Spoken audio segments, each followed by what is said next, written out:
విక్రమసింహ, నీకోసమే ఎదురు చూస్తున్నాను. నీకొక అనంతర సాధ్యమైన పనిని అప్పజెప్పాలని ఇక్కడికి పిలిపించాను. ఏ విక్రమసింహకి సాధ్యపడిన పని అంటూ ఈ సృష్టిలో ఏది లేదు పార్ట్నర్. ఇంతకీ ఆ పని ఏమిటో చెప్పలేదు. నా వాటా ఎంత? సింహ, నువ్వు అనుకున్నట్టు ఈ పని సామాన్యమైనది కాదు. మృత్యుతో చెలగాటం లాంటిది. ఆ మృత్యుని ఎదుటి వాడికి తిప్పికొట్టి నీ పనిని సాధించుకొచ్చే సత్తా ఈ విక్రమసింహ బ్లడ్ లో చాలా ఉంది పార్ట్నర్. ఈ సత్తా గురించి నాకు తెలుసు కాబట్టి ఈ పనిని నీకు అప్పగిస్తున్నాను.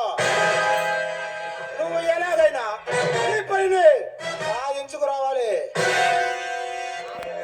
నాకు ఎదురు నిలిచిన వాడి శిరస్సును తెగనరికి నీ పనిని సాధించుకొస్తా. ఇంతకీ నా వాటా ఎంత?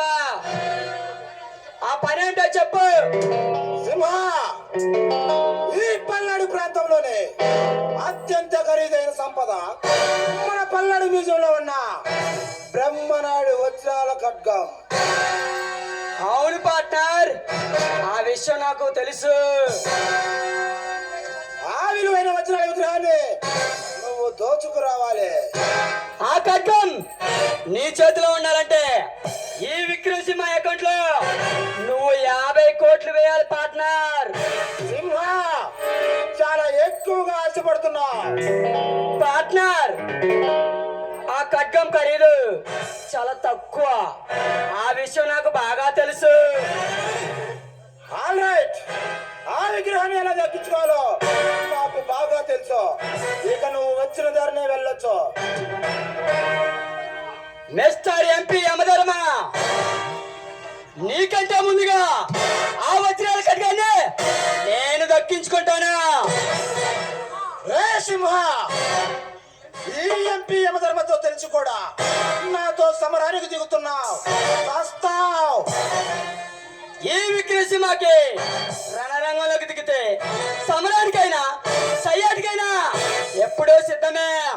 నీ దమ్మేటో నువ్వు చూపించు, నా దమ్మేటో నేను చూపిస్తా. ఆ వజ్రాల ఖడ్గం మాత్రం నీకు దక్కదు. రే సింహ, ఆయముడితో పెట్టుకుంటే ప్రాణాలు తీస్తాడు రా. ఈ ఎంపీ యమధర్మతో పెట్టుకుంటే నెత్తురు బయటకు తీస్తాను.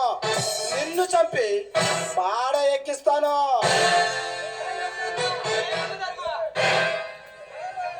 రే యమధర్మ,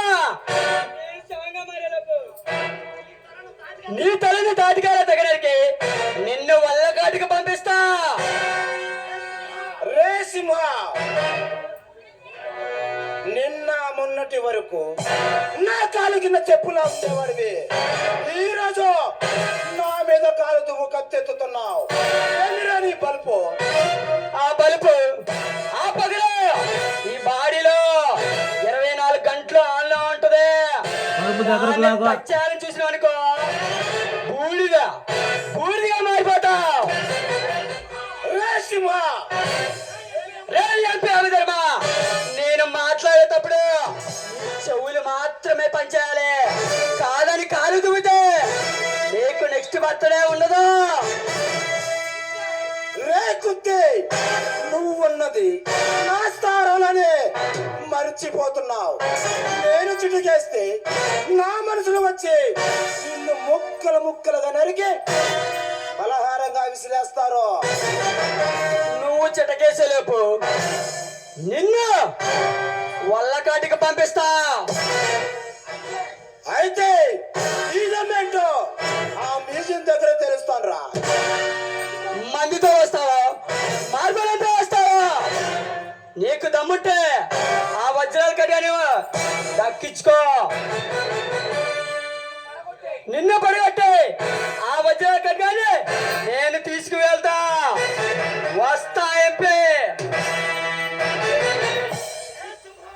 ఎంత పొగర్రా నీకు? నిన్ను పెంచి పోషించిన నా మీదనే సమరానికి దిగి కత్తెత్తుతున్నావు కదూ, నీ ఎంత చూస్తాను, నిన్ను పైలోకానికి పంపిస్తాను.